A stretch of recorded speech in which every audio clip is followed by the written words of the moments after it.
बारामतीमध्ये राणा दाम्पत्यांनी घेतली अभिजित अडसूळ यांची भेट। अडसूळ यांच्या निवासस्थानी जाऊन राणांनी भेट घेतलेली आहे। राणांच्या उमेदवारीला अभिजित अडसूळांनी विरोध केला होता, तर पदाधिकाऱ्यांसोबत चर्चा करून सकारात्मक मार्ग काढू असं अभिजित अडसूळ यांनी म्हटलं। आम्ही एकत्र 400च्या पार नाऱ्यावर काम करू असं रवी राणा यांनी त्यानंतर म्हटलेलं आहे। आज नेमकं रामनवमीच्या पर्वावर रवीजींकडून मेसेज आला की आम्ही दोघं घरी येऊ इच्छितो। हे नक्कीच आमच्या घरी आले। आम्ही आमच्या जे आदरातिथ्य करायचं होतं ते आदरातिथ्य केलेलं आहे। बघा, राजकारणात कोणी परमनंट शत्रू नसतो किंवा मित्र नसतो। आमचे पदाधिकारी आजही स्टँड बायवर आहेत, परंतु कुठेतरी नक्कीच पॉझिटिव्ह चर्चा आता हे गेल्यानंतर आम्ही नक्की बसून चर्चा करू आणि नक्कीच काहीतरी पॉझिटिव्ह आउटकम त्याच्यामधून येईल। आज रामनवमीच्या शुभ पर्वावर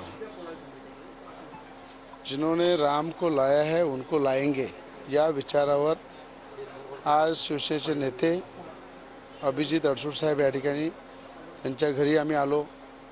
आनंदराव अडसूळ साहेबांचे आशीर्वाद घ्यायला आलो। अभिजित अडसूळ साहेबांनी सांगितलं की राजकारणामध्ये कधी कायम कोणी शत्रू नसते, कायम कधी मित्र नसते आणि सगळे आम्ही एकाच विचारधारेचे आहे आणि मला असं वाटतं की आम्ही सगळे एकत्र आहे आणि एकत्र मिळून देशाच्या पंतप्रधानांचा ताकद मजबूत करू आणि 400 पारच्या नाऱ्यावर काम करू।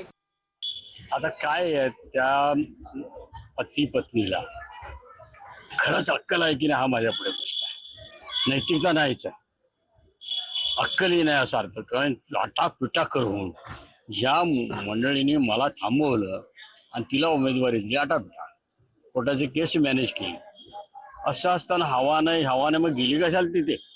मग राष्ट्रवादी काँग्रेस बरोबर मागच्या वेळी नव्हती, तिथंच थांबायला पाहिजे होतं तिथं जर हवा असेल तर। ह्या सगळ्या गोष्टी इमॅच्युरिटीचा भाग आहे, अडाणीपणा आहे आणि कृतज्ञपणा आहे।